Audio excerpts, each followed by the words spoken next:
was gonna. Okay, so we are recording. Recording. Welcome everyone. Hello and welcome to the Lily Show and Tell. Lily stands for Lifelong Information Literacy. It's a group of librarians and information professionals who work to promote lifelong information literacy. I'm Stephanie Robertson here at BYU Hawaii Joseph F. Smith Library on Oahu, and I'm from the Lily Executive Board. I'm standing in today as host and working the chat for April, who is presenting today and has done a wonderful job with the series so far. We want to thank her. We're so excited to hear from April today. Before we begin, I just have a couple of quick housekeeping items. Please make sure to keep your mic on mute unless you are speaking. Let's make sure we are respectful and mindful of others. Feel free to put your questions in the chat. I will keep an eye on the chat and note any down questions for April at the end. And finally, I want to thank the Lily Web Committee for their work in putting this together, especially our fearless leader, April, who's done such a great job hosting. Now on to our speaker. April Sheppard is Assistant Library Director at Arkansas State University in Jonesboro, Arkansas.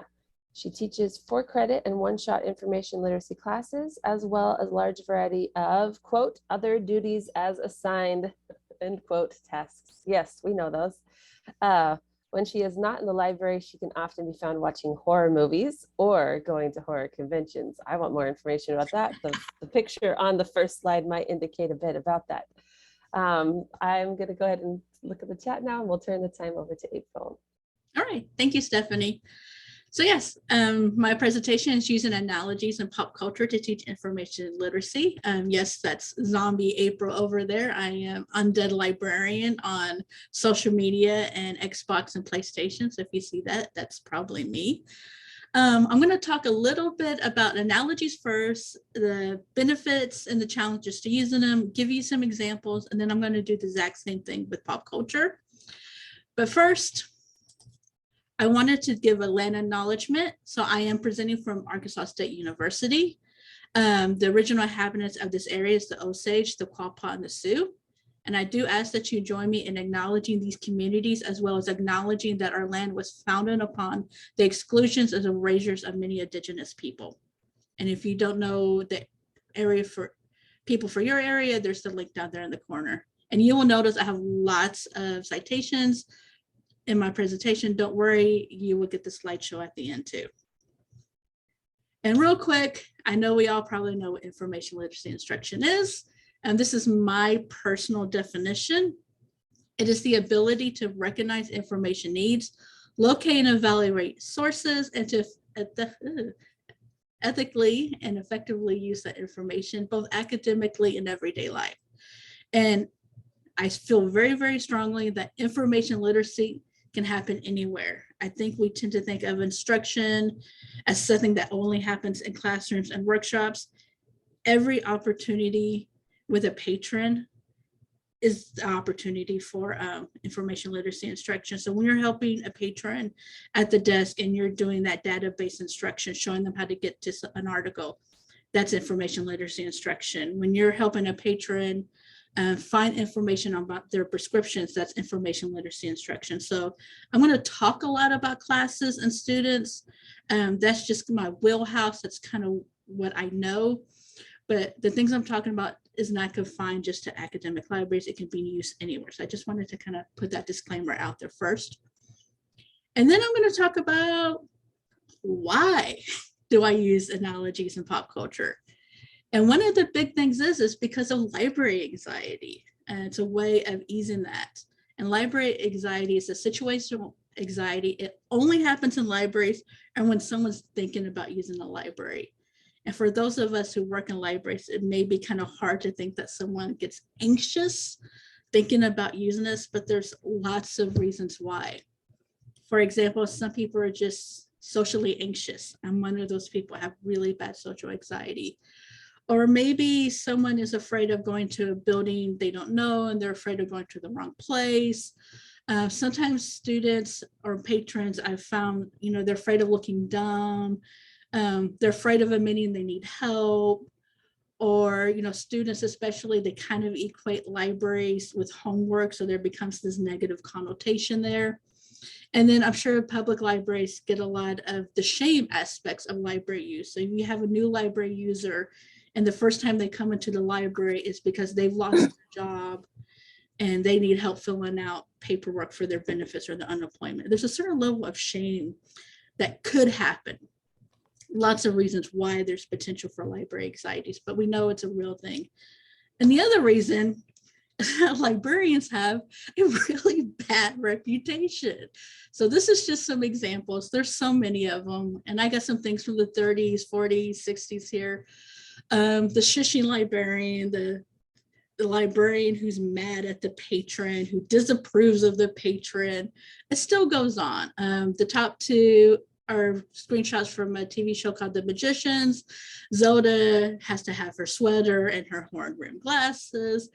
Penny at one point literally gets shackled to a book cart and he's forced to shelve books in the library of the underworld. It's not a positive thing. And then even in children's shows, so we got Steven Universe here at the bottom corner, they walk into the library and they're immediately shushed by the librarian. I've seen shushing librarians in TV shows all the way to like children in pre-K. So this is a problem that we have with our reputation. So ironically, pop culture appears to have harmed our reputation. And so we have this anxiety, and on top of the anxiety is people have this negative idea of what the library may be like. And then on top of that, libraries are sometimes punitive places for people who aren't library users. I think our well-grounded library users, they know what we offer, but if you someone who's new, they may think of the library and they may think of rules and guidelines and fines and overdues and shushing. So we have a lot of things to overcome. So the most important tool that we have in libraries to overcome the stereotype and to overcome this anxiety is us. And so we need to be really welcoming, create welcoming environments. And a lot of times, the first time a patron has an interaction with the library is us outside of the library. So we may be doing community events, workshops outside the library. For me, I go and do BIs in classes all across campus. I've even been to some high schools locally. So keeping that in mind, which kind of comes into the next problem. Libraries are full of jargon. So we have all these anxious people, we're seen as stern, and we go into their areas and we start using all these specialized words like mark records and bibliographic instructions and this record and interlibrary loan and Dublin Core. None of that means anything to our patrons. And so especially if you have a patron who is already anxious because they feel like they should know something or they feel like there's something lacking, and we go in and we throw these words at them that they don't know, that may actually increase their anxiety. So just to kind of give you an idea what it may be like to have a presentation where you don't know the terminology, I'm going to switch up my jargon. I don't know if anyone here is on Reddit cryptocurrency subreddits, but I'm going to use some jargon from Reddit here. So I have diamond hands because I buy the dip and I hold. I don't have paper hands, so I'm going to go to the moon. And I'm an ape now, but one day I will be a whale. Win Lambo. So for most of you, that was probably gibberish. But the thing is every single one of those phrases and terminologies has a meaning in this really, really specific set of jargon. And I know that when we give presentations, we're not so over the top, but you kind of got to realize that that's kind of how it is for new users. So be mindful. And that's where I start getting into using the analogies. So what I do is an analogy is a comparison between two things, typically for the purpose of explanation or clarification. So I like to take the library terminology and that jargon and compare it to what my patrons already know. So what do they got going on in their lives? What are they used to seeing? And can I cross them over? And there's lots of benefits for doing this. Again, it creates that language that's more familiar and accessible, like, oh, I see the point that you're making. I see how these things work together. And when they understand how something is working, you can increase interest, motivation, and understanding. Analogies also gives ways to visualize abstract concepts. There are some challenges, not too many. You do need to plan your analogies well in advance. It's one of those skills that doesn't work really well on the fly. So practice them, think about them beforehand. They need to be universal so all patrons understand them. For example, I would avoid regional expressions. I was in a conference one time and someone said they were as lost as a goose. I have no idea what lost as a goose meant. And I got so stuck on that phrase. I lost the rest of what she was saying because I just kept thinking, do geese get lost? So be careful with that. And then for really complicated topics, especially engineering, the sciences, things like that, analogies may not work really well. And I'm going to give you some examples. There's no limit, but these are some of the ones I use on a pretty regular basis. A discovery service. So like Summon, AMA, something like that, EBSCO EDS. A discovery service is like Google in that both can be used to find a large amount of items in one place. So you do your search, a whole bunch of stuff comes in. Neither has content within it. So just like Google goes, it finds websites and brings it into the Google platform. The discovery service goes into the library resources, pulls it into the discovery platform. Both can receive too many results. So that's kind of a negative they both have. So you have to know how to do a good Google search, and you have to know how to do a good discovery service search. And surprisingly, neither tool searches everything. So just like a website can refuse to be searched by Google, databases can be refused to be searched by a discovery service. And this is another way of like letting my students know that, you know, sometimes you need to use the library, sometimes you need to use Google, that, you know, they are sisters and they complement each other too. So there's a little extra teaching that goes on there. And to search either Google or databases or your discovery service, you need keywords. So keywords are like hashtags, and that both highlight important words or concepts. A lot of patrons are really used to either being on social media, using social media, seeing screenshots of social media. So they're used to this concept of hashtags. And so this is one way I explain keywords. So here's for a sentence: I'm teaching a webinar, I'm using analogies to teach information literacy. And I asked my students, what would my hashtags be? So maybe hashtag teaching, hashtag information literacy, hashtag library, hashtag analogies. Well, if I was in my discovery service, these would also be my keywords. The only difference is I wouldn't have the underscore in information literacy. But again, it's just showing how to highlight those important terms. What is the distance from the Earth to the moon? Hashtag distance, hashtag Earth, hashtag moon. Works the same way. Some databases are like Spotify in that they both require subscription. You can stream content you don't own through the platform. You could also play content or music that you own through the platform. So I'm a big Spotify user. I got it on my phone, on my computer, in my car. It's a problem for me. But I have my own music there, and the music I own, I rip it, I put it on Spotify, have everything on Spotify, I stream. But if I cancel my subscription, I will keep my content. So the things that I own are still mine. They don't go away, but I would lose everything on the Spotify platform. Some databases, though, are more like Netflix, and they require subscription. As long as you maintain that subscription, you can access everything on there. But notice I don't have the ability to put my own stuff on that platform. I have the ability to have a limited number of items downloaded for offline use. So I can download some movies from Netflix, watch them while I'm on the plane. I could download some ebooks or articles too from the database. This is a really important one. You have no control or ownership over the content. Netflix will take a movie away, it will add a movie. This is the way a lot of databases work. So we have, especially like academic search, things like that. we'll have the faculty that come in like, what happened to this article? Why did you take it away? It's not us. We have no control over the content in that specific resource. And if you cancel this subscription, you lose access to everything. Another one, this is a newer one I've been testing out. Interlibrary loan is kind of like DoorDash. You can order from your phone or computer, it's delivered to you.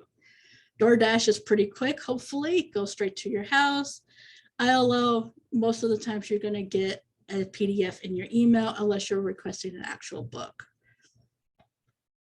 This is one I use all the time. Call numbers are like addresses, and that both tell you where something lives. It can be used to get directions.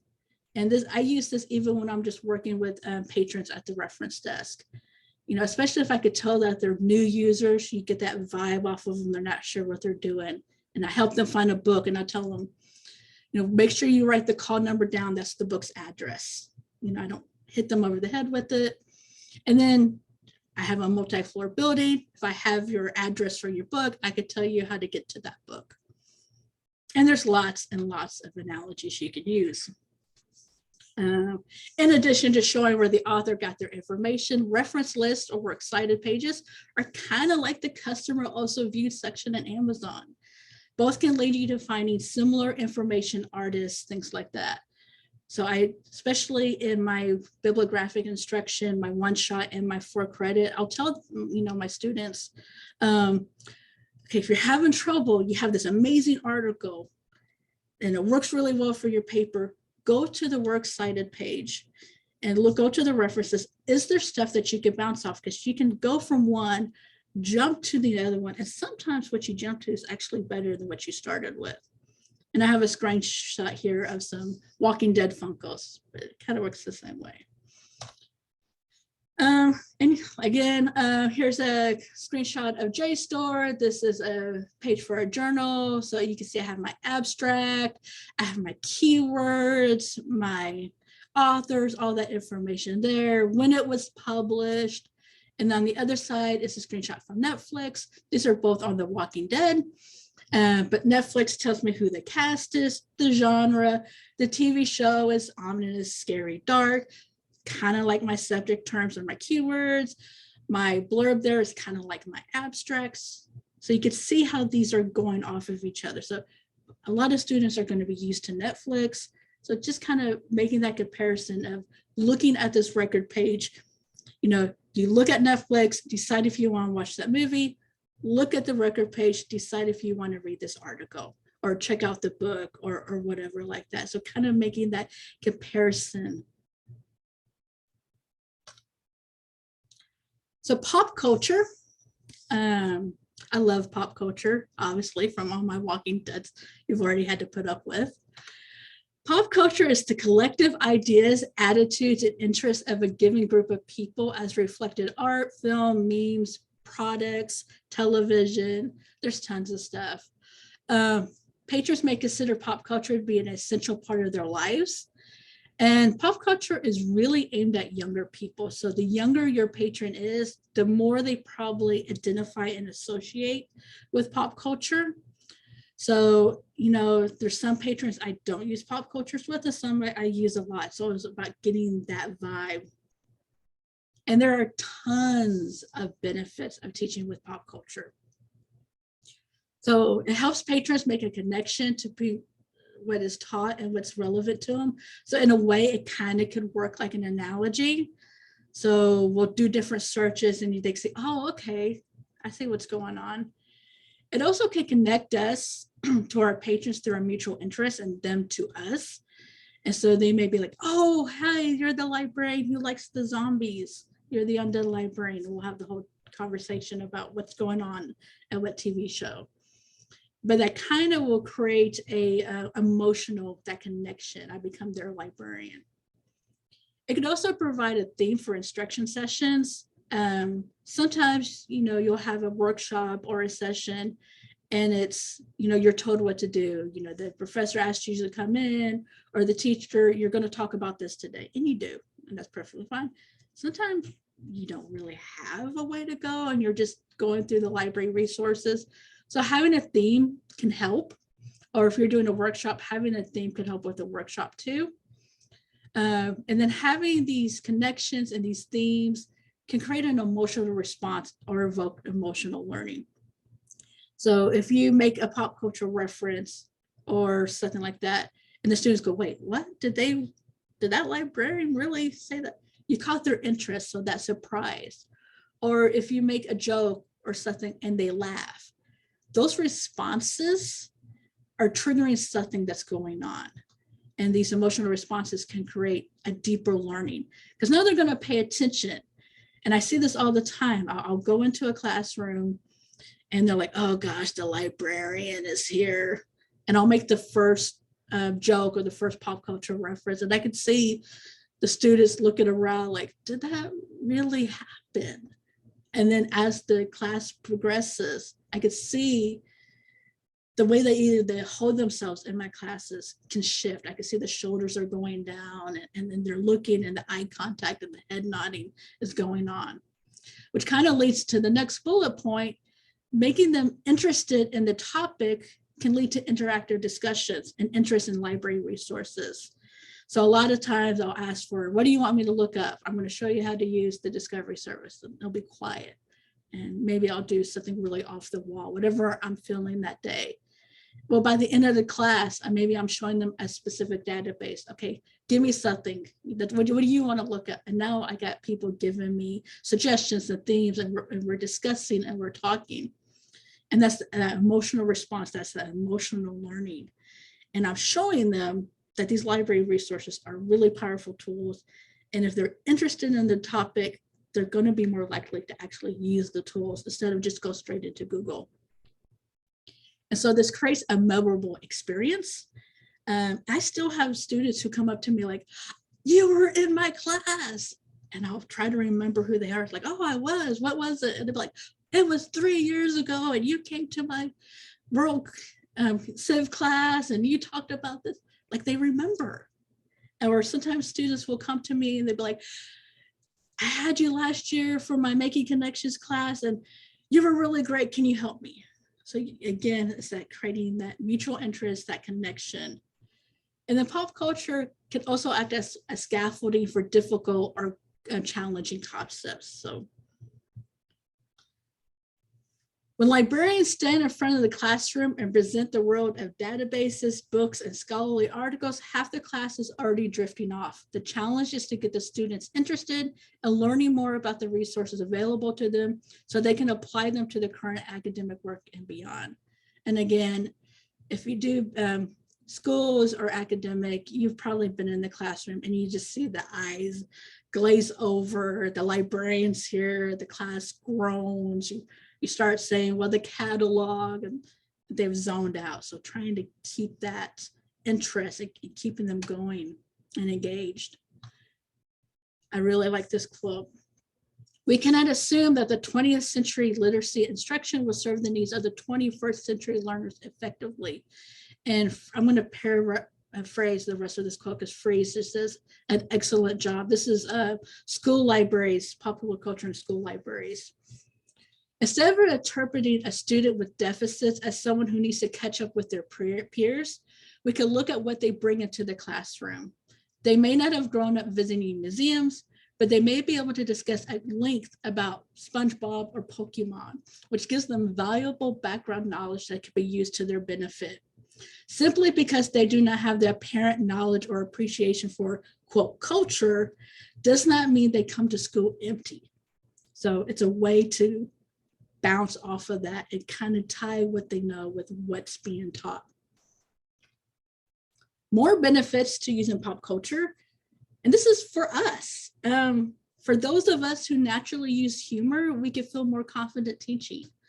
When I first became a librarian, I was taught by, I don't want to say your stereotypical librarian, but the person I learned to do instruction from was kind of what most people think of with a librarian. And so when I was doing my own instruction, at first, I kind of felt like I was putting on a librarian costume and being this person that I'm naturally not.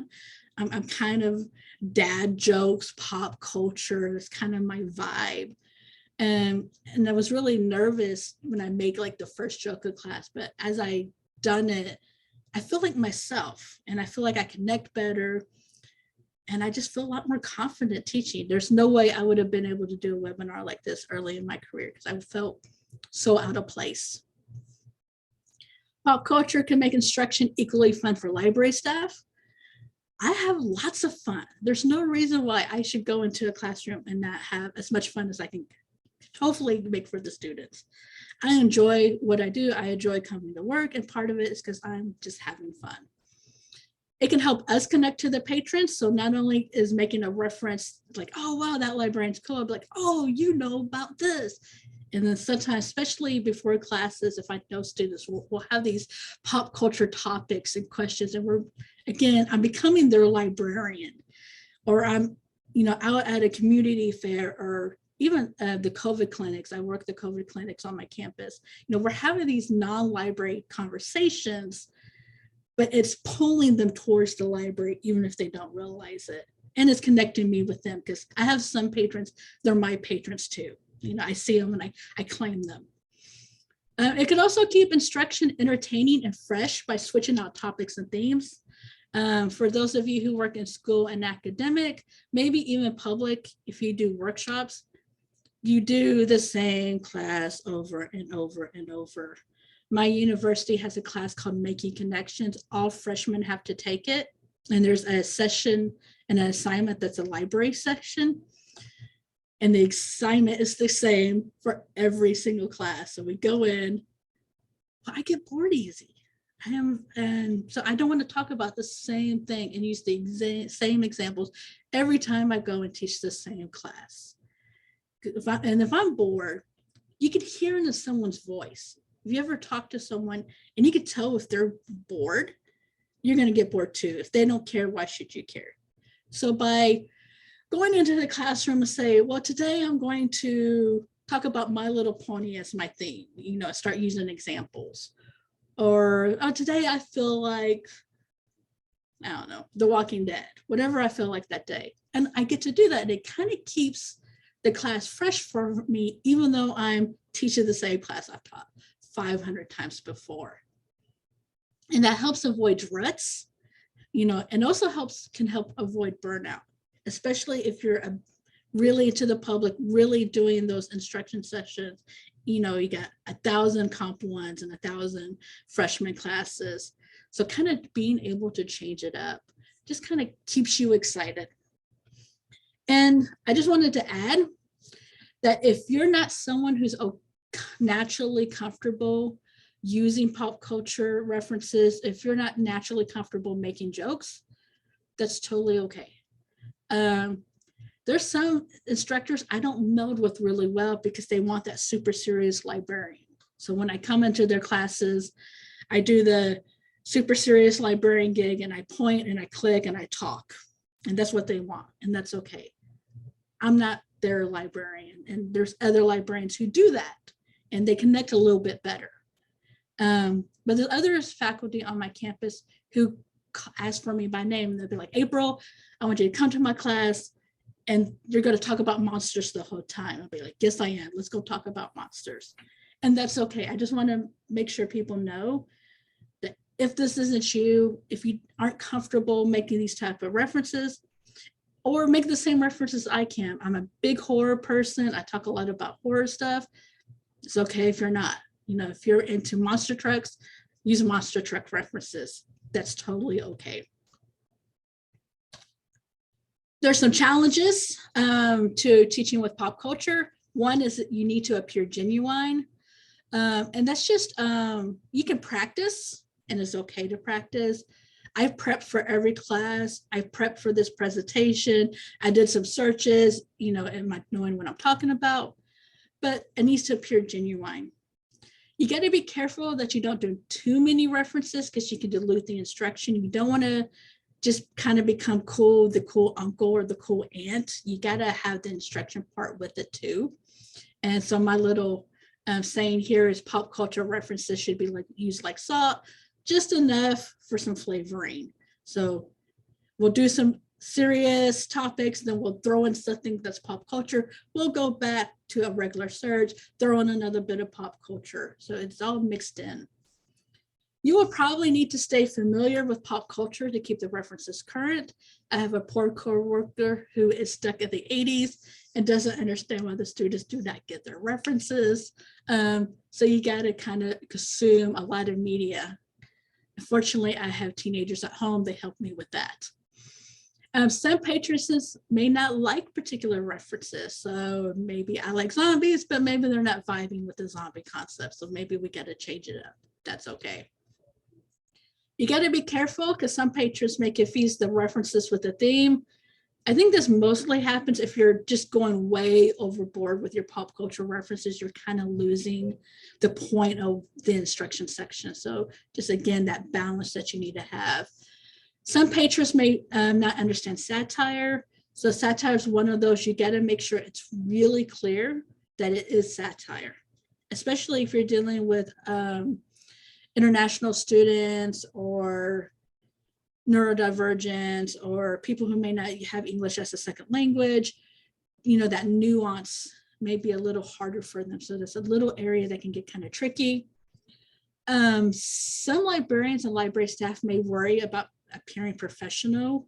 I know I had that worry early in my career, and not every library is the same. I am very, very blessed to be at a library where I can kind of go crazy.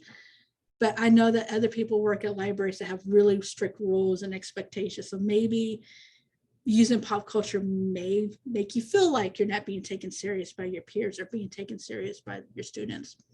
And you also got to watch your humor and watch your pop culture references because you don't want to get the class derailed, especially, you know, in a school library or something. You're probably not going to make poop jokes because the class is no longer going to be maintained. You have gone into chaos at this point. So there's some things, but it's just about balance, I think. And mostly you just don't want to appear like this guy. How do you do, fellow kids? Again, it needs to be genuine. It needs to be current. And I'm just going to go through some examples. I use pop culture throughout everything. I have tons and tons of examples. I'm just going to kind of go through some things that I use. Narrowing searches. I do this at the desk, in my 4-credit classes, in my one-shot class. I do this all the time. And so I show patrons how to narrow searches down. And I usually will start with something that's kind of more serious, what they expect to see at a library, at a university. You know, so we'll start with history. And at my discovery service, 27 million results. And I tell my patrons, a good rule of thumb, if your professor doesn't tell you how many sources you need to have, is 1 source per page of your paper. So if you have a 5-page paper, you need at least 5 sources. If you have a 10-page paper, you need at least 10 sources. That's kind of my rule of thumb. And I'll ask them, do you want to read 27 million things? No. Do you need 27 million things? No. And we kind of start breaking it down. So the bottom, history, Eastern Europe, economics, capitalism, we get down to right under 1,500. You know, and I'll explain that at least half of these aren't going to be relevant. So you can assume that you have about 700 or so. Do you still want to read 700? They're like, no, we don't want to read 700 things. And I'll ask them, how do you feel about this topic? Does anyone in this class want to write about this topic? Obviously, if I'm in a business class, they're probably all over it. But if I'm in lit or philosophy or theater, I do a lot of fine arts, maybe this isn't their area. So I'll do a second one. It's like, okay, we're going to do this again. History, Eastern Europe, Eastern Europe, vampire. We're getting down to the 80 results. So we can see that we've refined it. We're getting a lot more manageable results. Even if half are bad, you're still looking at 40 results. That's plenty to do a 10-page paper, 15-page paper.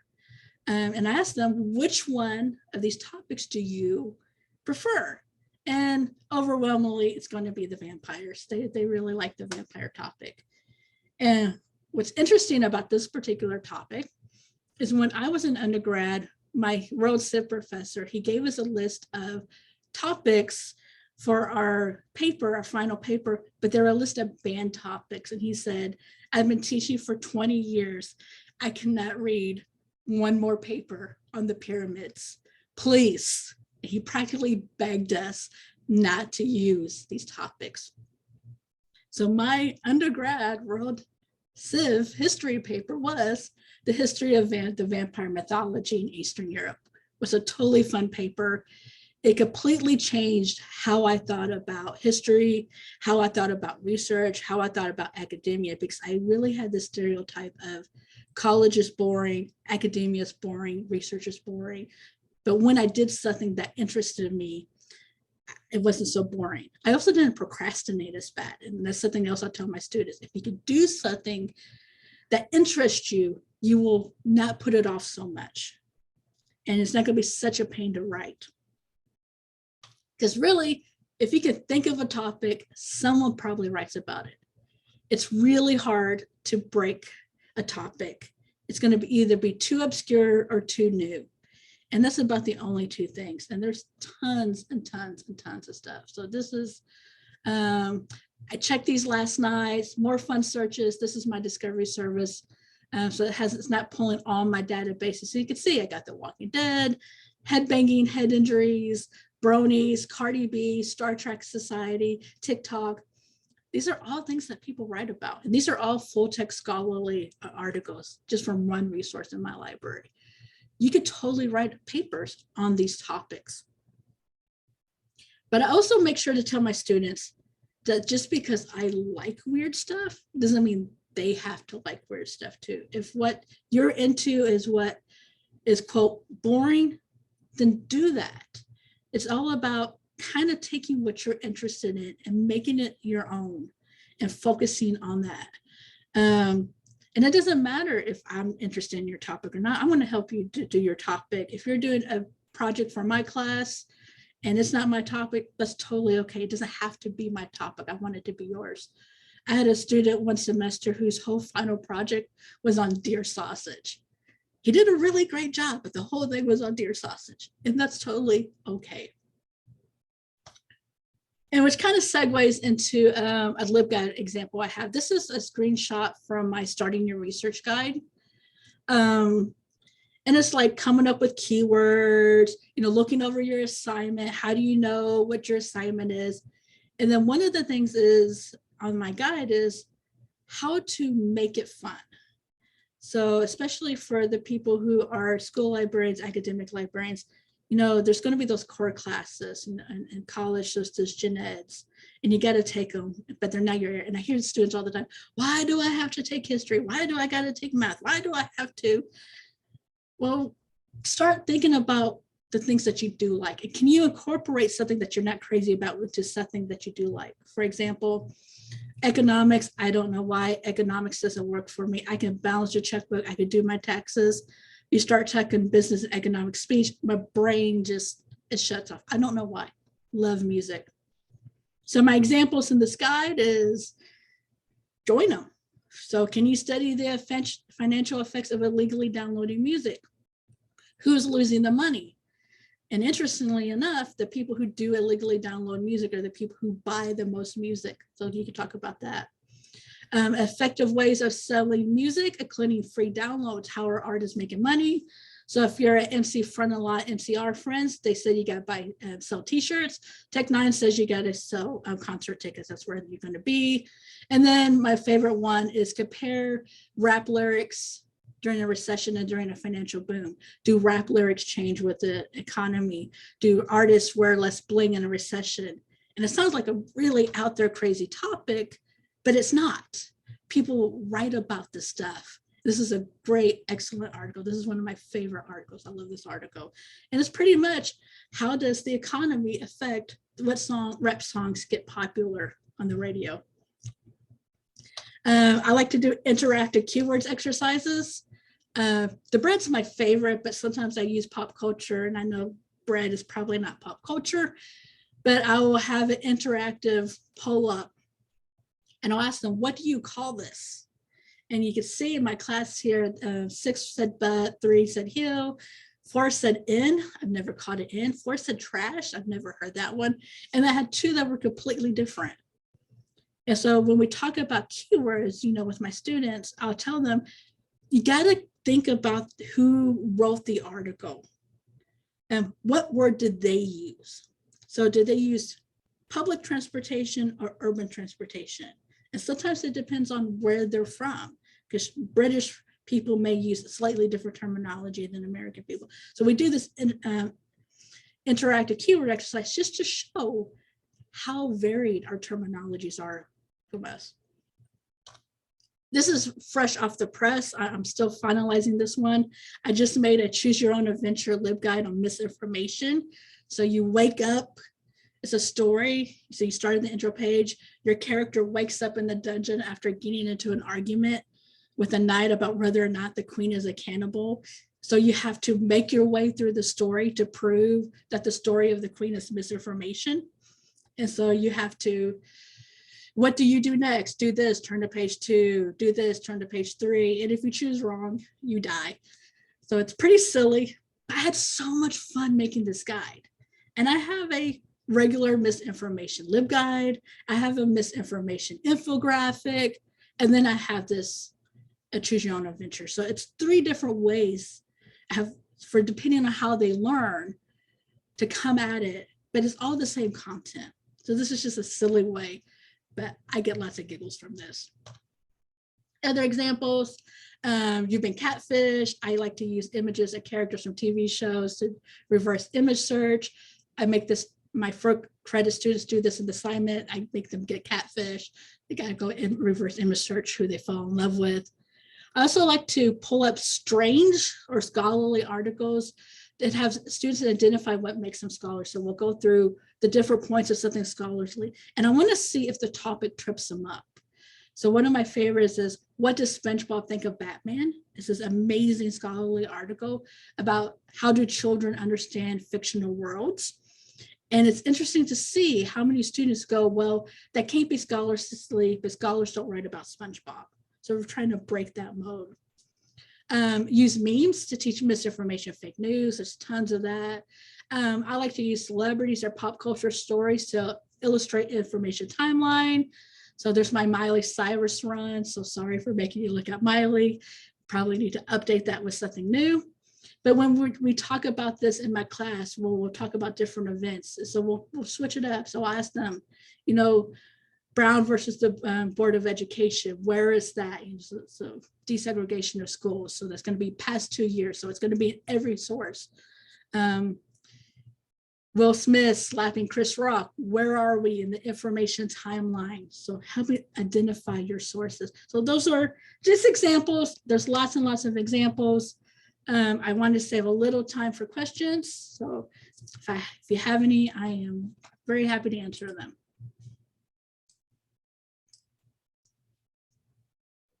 Okay, thank you so much. That was amazing. We have a request for that Libguide that you just shared. Is it ready for? I think it is. I've gone through the spell check. Okay.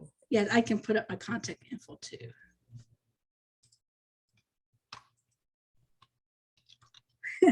I just see the one, what's in my card catalog drawers?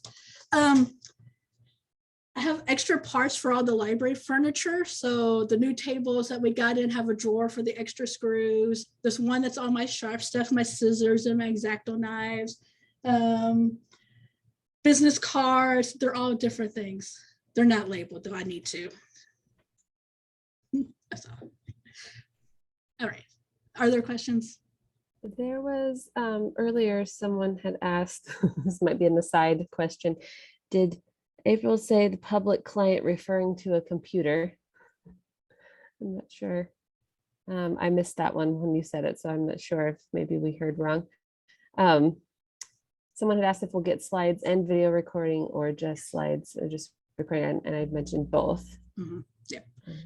Yep, I will send the slides. I will send, if you want the link to the Choose Your Own Adventure Guide. In fact, I would appreciate if you go through it and let me know what everyone thinks about the Choose Your Own Adventure Guides, and then the recording too. Awesome. And there was someone who mentioned earlier that the analogies that come from the same environment as information or computer systems, perhaps more universal analogies that serve more people, perhaps discovery services are like brick and mortar stores right now. I can't get my favorite toothpaste and you can't get things if the store is closed. But around that time, you had also mentioned that you don't use those analogies for everybody. So you kind of pick and choose your audience there. Yeah, you gotta have the awareness, of who you're dealing with. Sometimes someone comes in, you could tell they're in a hurry and they're really brisk and they don't have the time. Well, I'm not gonna, we're going to go straight into it. If someone, you could tell they're unsure, especially if they're, my freshmen, you can kind of tell them from a mile away. But let's take the extra time. Let's sit down. Let's really. So, and even with the class, you can go into a class and I'll make that first joke. And if they're just not vibing with it, maybe we're going to step back. Maybe this isn't the class. Because it seems like every time I do a workshop or a presentation or a class, they all have their own personalities. Oh, someone wants to know what version of Batman is the best. This is a very important question. I'm still, oh gosh, as much as I love Adam West just for the cheesiness, I do like me some Michael Keaton. Yeah. I'm gonna have to say Adam West because I just love the cheesiness of it. Absolutely. Dan would like to know how you vet the memes or pop culture examples you decide to use. Do you have criteria to help? Yes, I'm an old librarian, Dan says. Sometimes I bounce things off my coworkers. So if I look at something and I'm like, is this good? Is this not good? Do I want to talk about this? I'm like, I'll send it out to my other instructional librarians, like my Libguide, my Choose Your Own Adventure guide. It's like, okay, I'm thinking of this guide. Is this even going to work? What do you guys think before I do this work? And sometimes you just got to test it out in front of a live studio audience. If it goes good, you reuse it. If it falls, maybe you don't reuse it. You learn from that. You learn. Yeah. I like your idea of choosing a different theme, to keep it kind of fresh. I thought maybe I'll have a standard instruction, format, but then I even thought because I love TikTok, if there's like a trend or two, you can even ask the class, which theme do you want for this? I do. I'll be like, what do you want to talk about today? And the students who know me, either from my 4-credit class or I have some instructors I do a lot of BIs for. So the students are like, oh, we saw you. We know you, April. And I was like, what do you guys want to talk about today? And so they're pretty open about giving me suggestions and ideas. And, then there's times where, their ideas aren't my area. Like I'll admit, I'm not into supernatural. But hey, someone really is into supernatural. We're going to talk about supernatural for a bit for our example, because there's plenty of stuff on supernatural out there. Or sports. I'm horrible at sports. I know the gist. I watch the news, and that's one thing you can do is if you watch the news, see what's going on in the news. So like the Will Smith slap. I don't even watch the Oscars, but I saw that all over the news. And I saw all the memes that happen on social media. Yeah. There's another one that says, do you have any other examples similar to what do you call, for instance, with the bread and pieces activity? That's my main one, but the other one's going to be soda. What do you call it? I grew up in Illinois, so I drank pop, and I moved to Arkansas. And I learned really quickly they do not drink pop in Arkansas. Is everything Coke? Or soda. And my husband's from Louisiana. And so he'd be like, do you want a Coke? I'm like, I don't like Cokes. He's like, what type of Coke? I'm like, what do you mean, what type of Coke? How many Cokes are there? So yeah, know your memes from Reddit. Yeah, I get a lot of inspiration from Reddit. You just got to be careful with Reddit and understand that there's a lot of inappropriate in Reddit, and Reddit can kind of be a cesspool. But like the memes and know your memes, those subreddits are usually pretty good about just seeing what's popular. Know your meme is great to see if something is. Yeah, and then Know Your Meme is a good subreddit because it tells you what it is. There are a couple memes that aren't quite so popular anymore, but that I kind of stay away from some of the memes just because I feel like they're getting into digital blackface. So, you know, I try to stay away from things like that. Yeah, an Urban Dictionary. Oh, yes, yes, definitely want to check your Urban Dictionary. If you're not for sure what the slang is, double check it. Yes. Yeah, because nothing is worse than being the clueless old person in the front of the room thinking that you got the young hip vibe and they're like, oh dear, cringe, you know. Yeah, I was in a session with someone. Thankfully, it was not my session and I was not the presenter who accidentally pulled up a porn site in front of the class. So, yeah. Oh, So just secondhand embarrassment right now. yeah, it was one of those. They were trying to pull up a .gov. They accidentally did .com, and yeah. So that vetting. It's a moment of silence for that person. Digital blackface, if you're not familiar with that term, is usually memes, or it could be any content online that features people of color, particularly Black people, and it's funny, but are you laughing with them or at them? So, you know, hide your wife, hide your kids. That's a really popular with Antoine. That's really, we're laughing at him. We're not laughing with him in that case. Ain't nobody got time for that. You gotta be, that's funny. She really said it. But if you look online, especially Reddit, there's so many racist memes that go on that make fun of her. So again, we're laughing at them, and we're laughing at them not speaking proper grammar, and we're laughing at them. In both of those cases, they are not well kept, or you know, she was sleeping. She's in her pajamas. That's not her fault. But we're laughing at her because here she is outside in her pajamas, speaking slang, and so we're pretty much laughing at her. So that's digital blackface. And you also got to be careful with anything that reinforces stereotypes of people of color. We've got some good sources shared here for that, a good source. And Jennifer works for healthcare specific library, very limited collection databases geared towards healthcare. Any suggestions for fun topics they might have in their collection? We've got another question after that. Yes, I actually have some, well, I don't know if it's quite pop culture, but like for my health databases, I do a lot of really odd health things.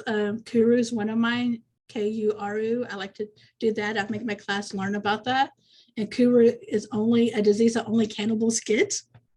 And there's a couple of movies out there with people who suffer from Kuru, from eating the brains of other people. So we go into this whole thing, and we'll pull up Wikipedia or encyclopedia. What is Kuru? How do you avoid Kuru? And there's a encyclopedia says, "Do not eat the brains of other people." I have a lot of fun in that. Koro, Koro, is a penis shrinking disillusion that can happen in mass hysteria. So we talk about these really off the wall topics. So not quite pop culture, although sometimes we could tie it in. That'll keep the patrons awake for sure. Oh yeah, yeah. And again, it depends on the class, you know. So some of them were cool with that, some of them were not. But even something like zombieism, because there is a medical component with Haitian voodoo zombies, you know, has the chemical elements with Wade. I can think of his last name, wrote Serpent in the Rainbow. But you know, so there are all these elements that you can tie in. And then there's different movies you could pull in. I know The Taking of Deborah Logan is a horror movie, and it ends up she's possessed, but there's all this stuff about dementia. And I think it's a really good analogy between how someone from dementia loses themselves. And so it's like, it's scary, but really sad at the same time. So you can tie in. And even things like head banging neck injuries. I think those things are fun. Yeah, not eat brains. Yeah. Our time's coming to a close, but I do see that Ariel asked again about the Choose Your Own Adventure Libguide title, but I believe that one's not out yet, but you will be sending it Let out, me right? send it because I think I saw the URL come through and I don't think that was the right URL. So let me, Some more sources here for digital blackface. Thank you, Rachel. there we go. I have too many windows up. I had to find the right window. So that's my choose your own adventure guide there. Oh, awesome. Perfect. Well, lots of thanks and praise for your amazing work, April, and for opening our creativity here to share things more And- interestingly for our patrons. Anything else you want to say in closing? I just wanted to thank you for moderating and watching the chat, and you did excellent. So thank you. I think we're a good team. Absolutely. This has been fun and great interaction in the chat, everyone. I wish we were all in the same room. You guys are fun. Oh yeah, this would have been fun in person. We could have done some round tabling or something if we were in person. We do have, are the call for papers still open for the Lilly conference I believe so until the this 8th. summer? So if anyone was still wanting to propose, I believe it was extended a bit. So yes, April 8th. Yep. So head to the website if you are interested in presenting at our conference this summer. And then I will have the recording and the slides and the link to the guide probably to everyone. Give me 36 hours. I'll probably have it today or tomorrow though, but just in case. I'm an assistant library director. You never know when there's going to be some fire. There's always something going on. There's always something. All right. So Yes, thank you, okay. everyone. Thank you, Stephanie. Thank you. Yes, you can share the link with colleagues. Yep. Awesome. All right. Well, hello, everybody. Bye. Bye.